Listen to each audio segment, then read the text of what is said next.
How to merge two Canva projects. Hello guys, this is Atticus and welcome back to another tutorial video. In today's video, I'll teach you guys how you can merge two or more Canva projects. So without any further ado, let's dive right into it. First step, open up your Canva. Head over to canva.com and make sure you're logged in into your account. After you've done that, you can then start or create a new project. So let me search for a template. So let's search for a template here. I'll just use this random one. So let's use this template right here. Tap on customize and there we go.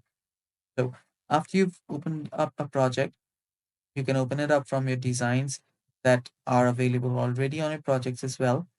After you've done that, on the left hand side, what you'll need to do is head over to projects.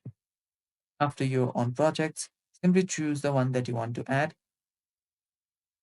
And let me just add it right here by tapping on it. And it should get added. My bad. So what you need to do is tap on the three dots and then you can simply add it here. So let me drag it and drop it. And there you can see it's now added as a new page. And it's basically that simple. That's how you can merge two or more projects in Canva. Thanks for watching. Stay tuned for more and bye bye. Take care.